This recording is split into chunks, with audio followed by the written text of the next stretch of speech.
And we're in some of the most challenging sections of this historical section, and for a particular reason. There's a particular challenge that we're faced with here. Now, what's been happening? We've got Saul, and Saul's rejected God, and therefore God has rejected Saul. And by the way, it's in that order, isn't it? It's presented in the text. It's not that God had nothing better to do but to go down and mess up a perfectly good situation with Saul. Saul has been the transgressor, and he has gotten rid of God. And so now God is getting rid of him. It says earlier in 1 Samuel, back in chapter 2, those who esteem me, I will esteem. But those who dishonor me, I will dishonor. And so Saul is going through this process where the Lord is rejecting him. And in the meantime, David is on the scene. And what's happening? David is being groomed to be the new king. Who chose David to be the king? It was God himself who chose. And who anointed David? Samuel did.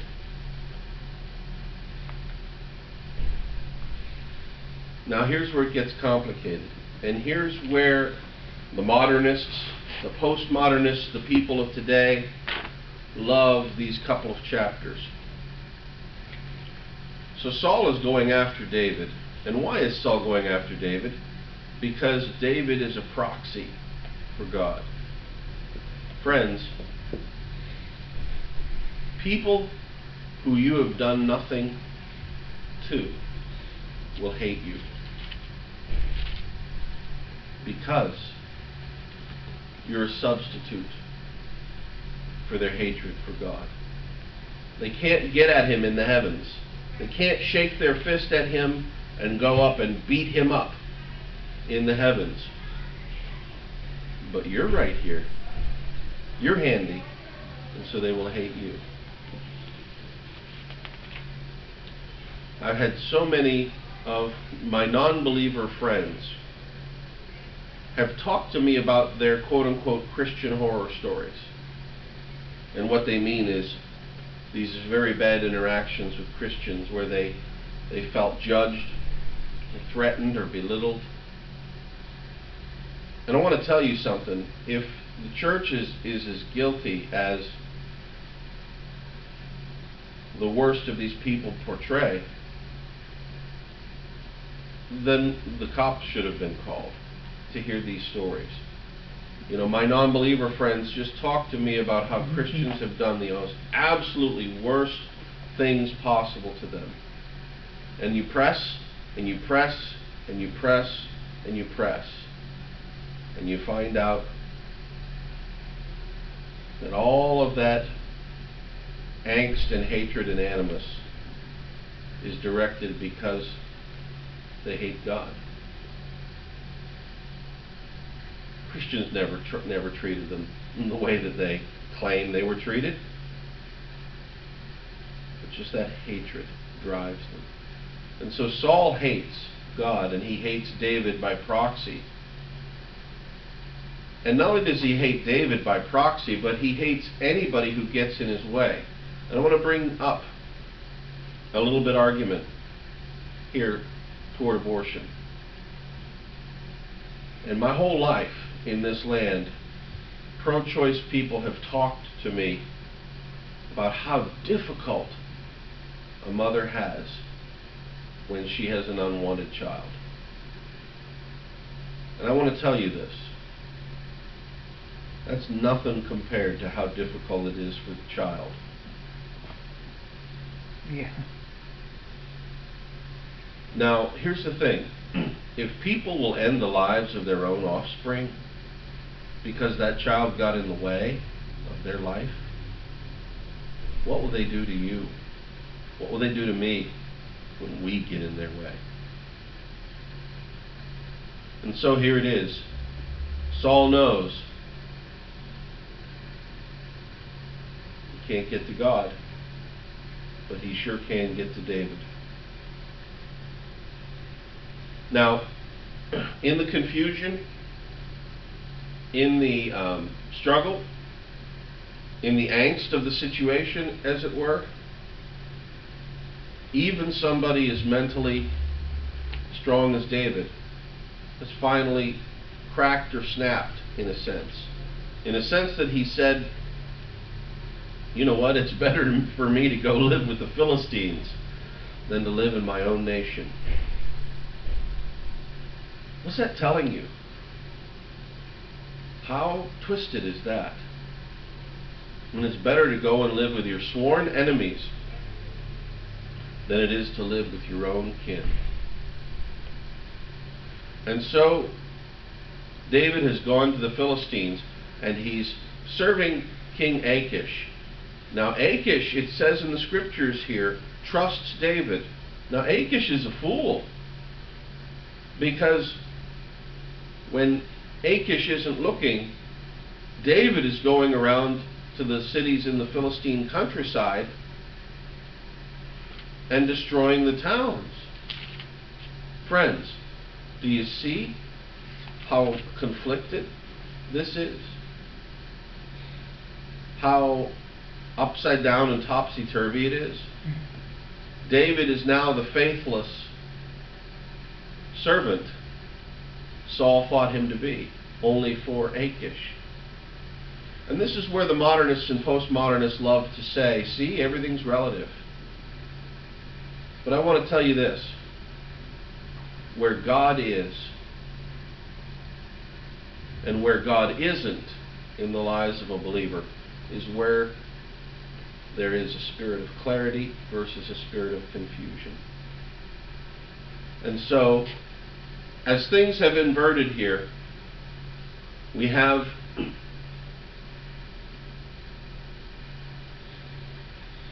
this season of confusion. And David's no innocent in this. You know, for him to go to Achish in Philistia and then treacherously destroy his towns when Achish isn't looking, let's call a spade a spade. David isn't doing the Lord's work here. He's not being a faithful servant to his king. And so what I'm saying is the sinfulness of the human condition clouds and makes things unclear. So if you look today, there are simple truths and there are sophisticated understandings. And one of the chief errors of today is in the way we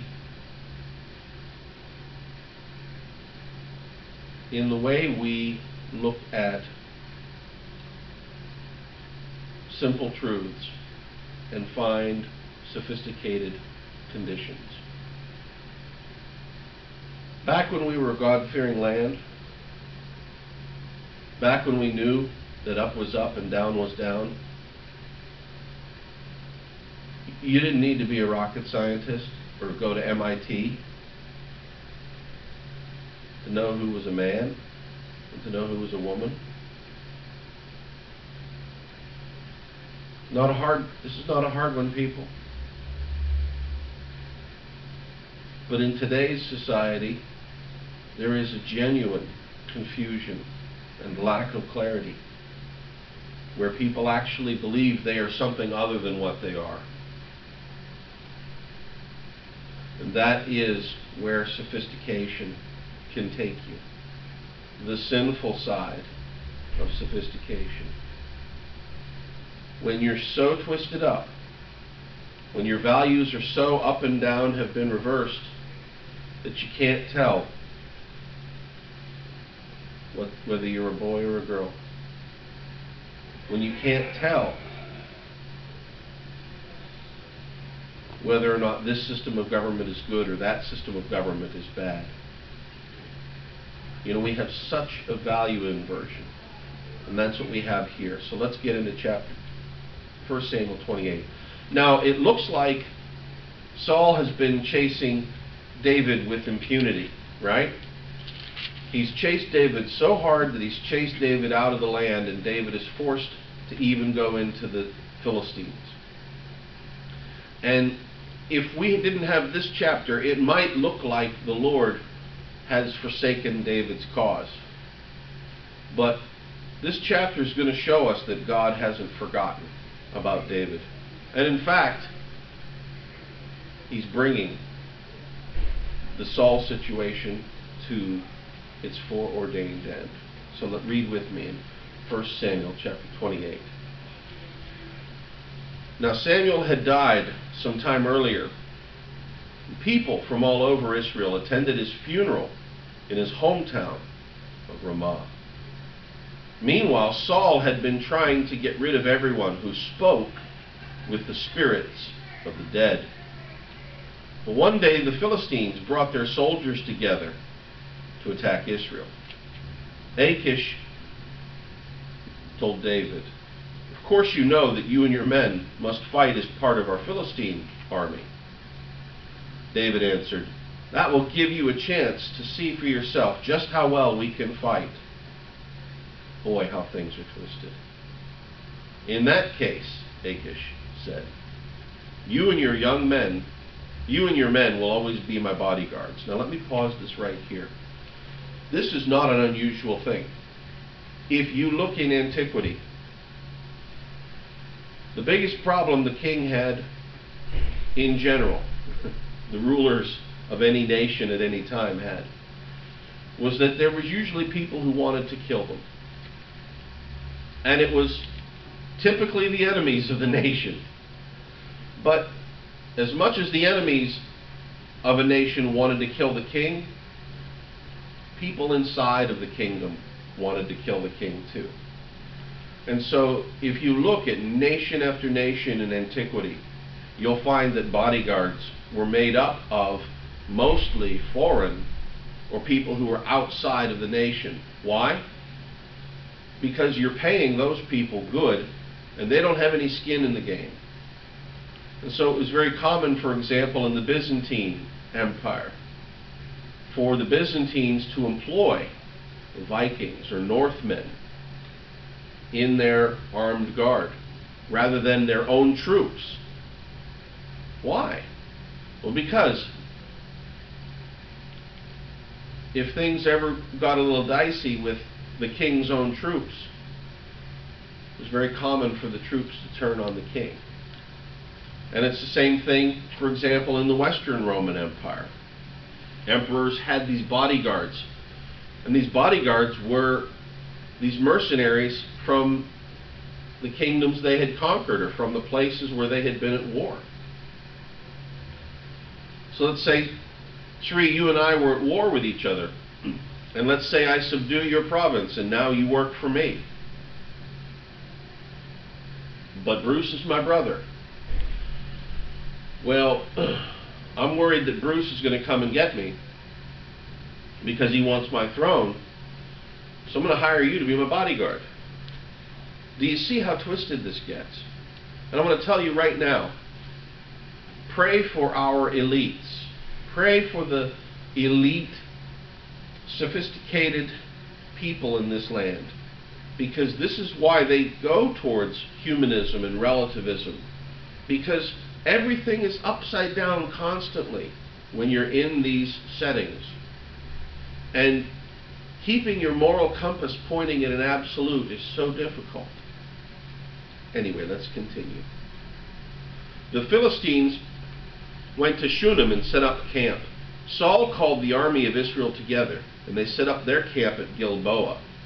Saul took one look at the Philistine army and started shaking with fear. So he asked the Lord what to do, but the Lord would not answer. Either in a dream, or by a priest, or by a prophet. Have you heard the term God forsaken? Saul is God forsaken.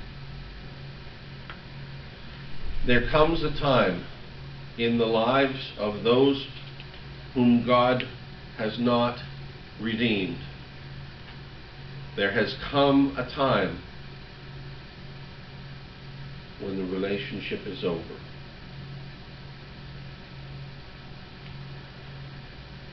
When the person has lived their whole life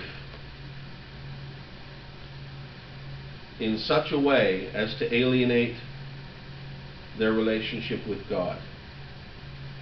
And then one day they find that life has caught up with them, and that now they need this God that they've alienated, and they pick up the phone or they pick up the prayer line, and there's no answer. Then Saul told his officers, "Find me a woman who can talk to the spirits of the dead. I'll go to her and find out what's going to happen." Now, do you see the confusion here? At the beginning of the chapter, Saul was trying to get rid of those people. And now he wants one. There's an inversion here. When you're God forsaken, the thing that you've campaigned against will be the thing that you turn to. Or the thing that you've spoken against will be the thing that comes against you. Or the area of your strength becomes the area of your weakness. So, that's why we have to be careful when we speak out. When we point the finger at person A, we have to be so careful, because of this tendency. How many people in this land have spoken against sexual depravity? How many ministers have come out against sexual depravity, only later, years later, to have been exposed as participating in the very things they spoke out against?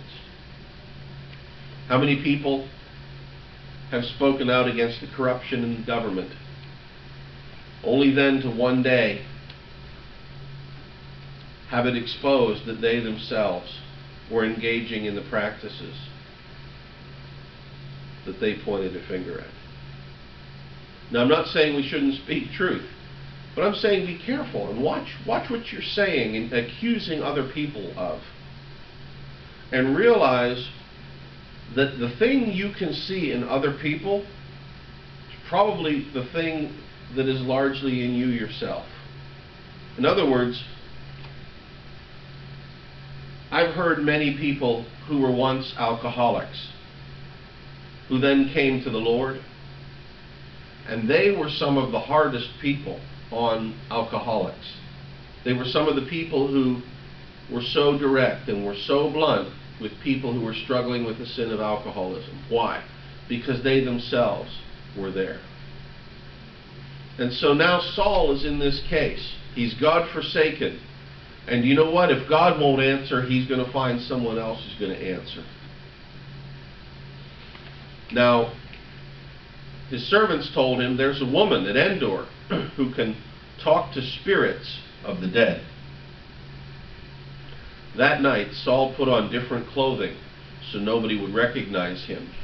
Then he and two of his men went to the woman and asked, "Will you bring up the ghost of someone for us?" The woman said, "Why are you trying to trick me and get me killed? You know King Saul has gotten rid of everyone who talks to the spirit of the dead." Saul replied, "I swear by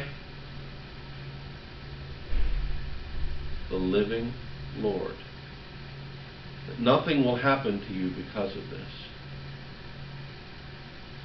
Have you noticed that non-believers will swear? And when they swear, You know, I've not hurt everybody, but I've been fairly cosmopolitan, fairly exposed to a lot of cultures.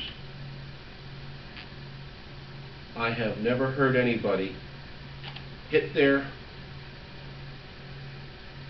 hammer, hit their finger with a hammer, and say, "Ooh, Carl Sagan." I have never had anybody drop the hammer and hurt themselves and say, "Ooh." Now my names are leaving me. Bye. Yeah.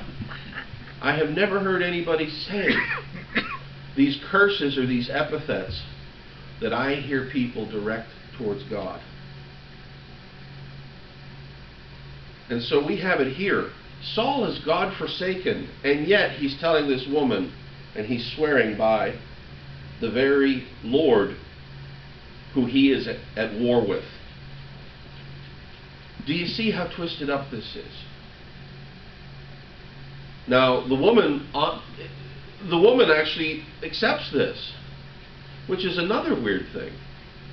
But finally she says, "Who do you want me to bring up?" she asked. "Bring up the ghost of Samuel," he answered. When the woman saw Samuel, she screamed. Then she turned to Saul and said, "You've tricked me. You're the king." "Don't be afraid," Saul replied. "Just tell me what you see." She answered, "I see a spirit rising up out of the ground." "What does it look like?" "It looks like an old man wearing a robe." Saul knew it was Samuel, so he bowed down low. "Why are you bothering me by bringing me up like this?" Samuel asked. "I'm terribly worried," Saul answered. "The Philistines are about to attack me. God has turned his back on me and won't answer any more by prophets or by dreams. What should I do?" Samuel said, "If the Lord has turned away from you and is now your enemy, don't ask me what to do. I've already told you. The Lord has sworn to take the kingdom from you and give it to David, and that's just what he's doing. When the Lord was angry with the Amalekites, he told you to destroy them, but you didn't do it. That's why the Lord is doing this to you. Tomorrow, the Lord will let the Philistines defeat Israel's army. Then you and your sons will join me down here in the world of the dead."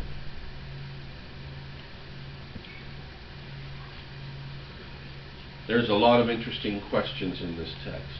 For one thing, is it really Samuel?